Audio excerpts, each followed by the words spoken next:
Hi, everyone. Welcome to Tech Check Plus. I'm Julia Boorstin, and I'm so excited to be joined here today by Shivani Siroya, the founder and CEO of Tala, a microloan company that has dispersed over $3 billion in loans and raised, I believe, over $350 million. Shivani, thanks so much for being with us today. Oh, I'm just having an audio issue. I'm not hearing Shivani. Hi. Now I can hear you. Okay, here we go. So Shivani, just to start off and level set before we get into some of the news around your business, why don't you explain to some of our viewers how Tala works? Sure. So Tala is a mobile app that works across emerging markets. We work in Kenya, the Philippines, Mexico, and India, and we are really the first ever fintech that is designed for the true underserved customer. And so these are typically customers that do not have a traditional credit score. And so what we've developed is a way through our mobile application to credit score customers and to be able to now provide full banking products to them. Our first product that we started with was a credit product, which allows a customer, again, instantaneously to receive access to working capital or liquidity. And now we've moved beyond that to now become a full bank for these customers, providing them with a savings product, a bill payment product, as well as other kind of peer-to-peer transactions. Now, one thing I always found so interesting about your company is the fact that you don't charge fees and customers keep coming. I'm sorry, you don't charge late fees or penalties for people being late and repaying, but customers keep coming back for more. Explain to us how your unique value proposition for your customers enables you to have these long-term relationships with borrowers. We've always thought about the relationship that we have with our customers as long-term, and we want sustainable growth. And so we've never been in it to really think about, how can we maximize the revenue that we're earning, in the short term.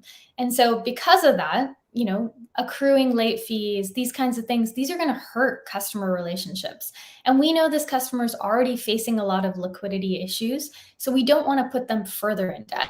And so that's why we've really put the power in our customers' hands, really designing a product where they can pick their own due dates, and really allowing us to understand, why do they pick a particular date? Is that when they're getting paid? Is that the way their business works? And so again, it's designing from the person up rather than, again, thinking of it as, how do we just maximize in the short term? And without those penalties, you end up having customers come back time and time again and also repay their loans on time, right? Yes, we have a 98% repayment rate, as well as a 98% repeat rate. Yeah, incredibly high. Now, before we go into your news out of Kenya, I just want to get your perspective first on the macroeconomic environment and its impact on people who are your customers who are relatively underserved in this space. And I want to start by just saying that when we look at the global economic outlook right now, we know that there are a lot of businesses, especially in tech, that are facing hardships, and they're making a lot of tough decisions, right, around their employee base and their product roadmaps. And so we do feel very fortunate that we've really started Tala with that ethos of long-term, sustainable, durable growth. And so even during COVID, during a time of crisis, we really focused on building the foundation for sustainability. And so in that sense, we are fortunate that we've been able to continue, really charging ahead with the roadmap that we have and providing, again, these valuable services to our customers. In addition to that, I should say that emerging markets are really acting very differently than, I would say, US consumers right now. Our customers are in some ways actually more resilient than what we're seeing in terms of the US consumer. We just conducted a recent impact study of our customers, really trying to understand their mindset around money and their confidence. And when asked a question around, whether they could cover an emergency, 8 out of 10 customers said that they felt financially confident in being able to cover for a shortfall. As opposed to what we see in the US, a recent bank rate study actually showed that only 4 out of 10 Americans could actually cover an emergency during this time. And so in that sense, I think they've always faced volatility, they always face risk. And so there is that inherent resilience and that confidence. But then again, being that kind of true financial partner to them allows us to, again, better support them and increase that confidence throughout their financial life. So ultimately, you're not concerned that this economic downturn is going to cause greater defaults or damage your customer from being able to repay their loans? Right now, we are not concerned because what we saw even during COVID, again, without any subsidies coming into these markets, what we saw was a much more resilient customer. And we actually came out as a much stronger and I would say profitable business in turn with them. Interesting, very interesting. So, talk to us now about your news out of Kenya, expansion in that market. I know you've been expanding geographically, but also working on vertical expansion within each country. We have. And so we've, now expanded across three different continents. We're in Kenya, the Philippines, Mexico, and India. But, in addition to expanding our product access, we really think about it as how do we also really transform the system? And in that sense, what we're really excited about in Kenya is that we just became a licensed digital lender in Kenya. And this is work that we've been doing since 2014 in Kenya to really ensure that we're protecting our consumers there and our customers, and that we are promoting, again, fair financial services to this customer. Again, transparent access, understanding what the fees are, understanding how they grow their limits, and ensuring, again, that it's not just access to these products, but overall, we're thinking about how do we make this ecosystem stronger for the entire market. And so we worked with the central bank and formed the first Digital Lenders Association in Kenya. And we're really now proud that we are a licensed lender in Kenya, and that this allows us now the opportunity to work with policymakers to further the industry.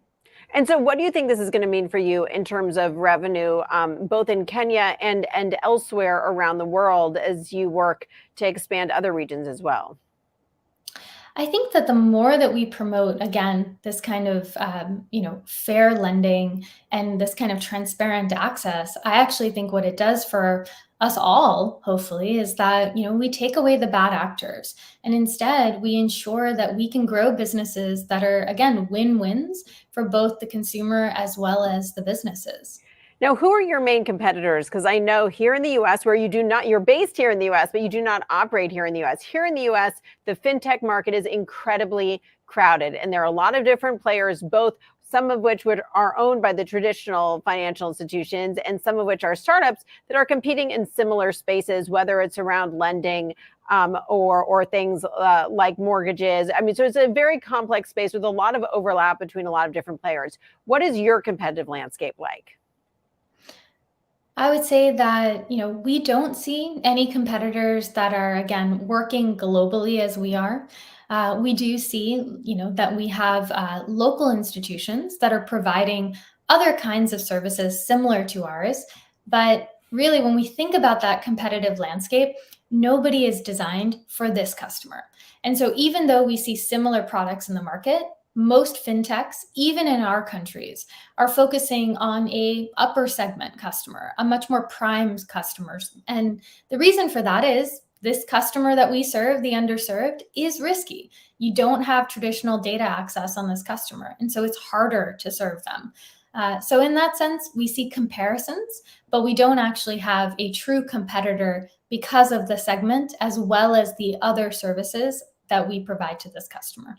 Interesting. And we say other services, what are you referring to? So again, beyond credit. So that can be credit mixed with financial literacy, credit with savings, payments.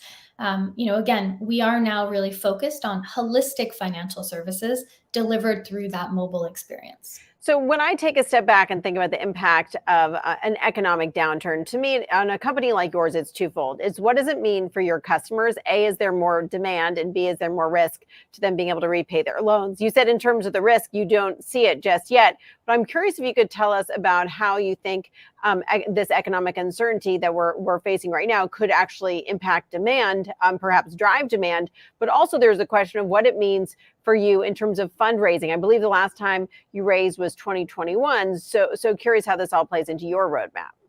Sure. Well, again, if I go back to the ethos of Tala, we are designed again for that long-term durable growth.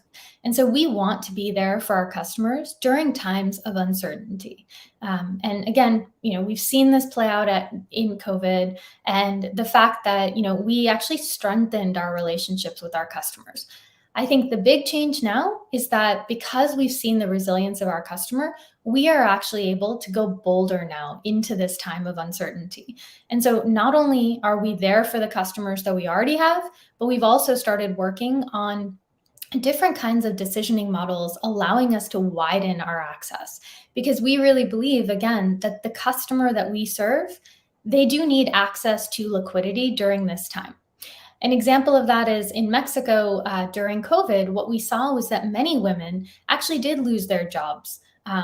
But what they did was, by having access to credit from Tala, they actually started their own businesses during this time. And they took advantage of the opportunity to build businesses from their homes. But rather than just focus on liquidity, what we did was we also paired it with workshops. And so now we've expanded that to now provide them with podcasts, different things around tools around social media, how they can sell their products from their homes. And so I think, again, this kind of time period that we're going into, we're thinking about it as, how do we show up when many companies are actually going to be leaving the market because they aren't designed financially as well as from their products to think about sustainability and durable growth.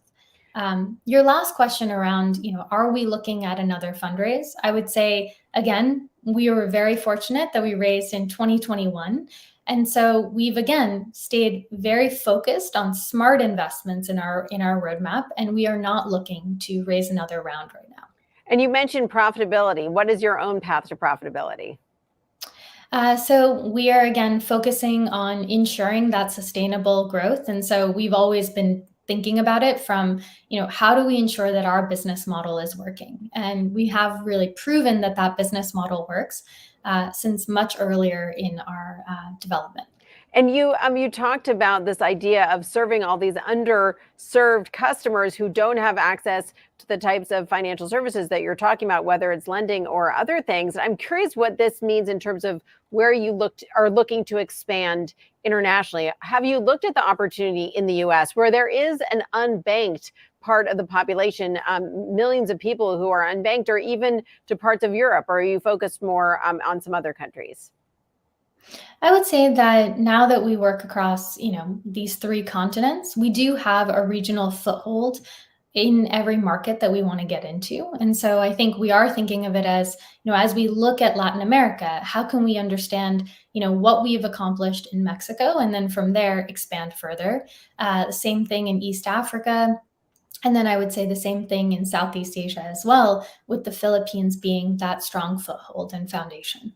So no plans to expand into some of the markets where other US-based companies are playing? I think that when we think about, again, effort to opportunity or need, we really think of it as, we are able to, I think, go much faster and further in these emerging markets. Just, again, given the nascency of the markets in terms of the, I would say, financial systems in those countries. And just a final question, as you reflect on your leadership and the company's transformation through the pandemic and where we are now, how do you see the company as having changed because of what happened during the pandemic? And are you seeing any other nascent trends in terms of the customer or the markets that you're paying attention to understand where you might be in 3 or 5 years? Yeah, I think about it as, we talk about this a lot in tech. At the end of the day, yes, doing innovative work draws people in, but ultimately, again, a durable culture lasts because you have a mission. And so for us, I think, COVID brought that front and center, and the team really, again, rallied around the mission and the impact that we want to be having for our customers. And that's why we wake up every single day. And so in that sense, I think it created, again, the connection that even though we work in this remote world now, and the way we work has maybe changed, the what we do and the why we do has not changed at all. And actually, it's just become stronger at the company. And so in that sense, I think I will say that, we built the foundation for durability. in terms of, again, how our supply chain works, how our tech works, but ultimately it's the culture and the mission that drives the company. Well, we've certainly seen an increased focus on purpose-driven companies. Will you be going public in the next couple of years? What's the path? I think, again, it's all about controlling our own destiny. And so we will see what comes forward. Well, Shivani Siroya, CEO and founder of Tala, thanks so much for joining us today and giving us a little insight into your big news expanding in Kenya and also what the path forward is for Tala. We really appreciate it. Thank you so much for having me on. You've been watching Tech Check Plus. I'm Julia Boorstin.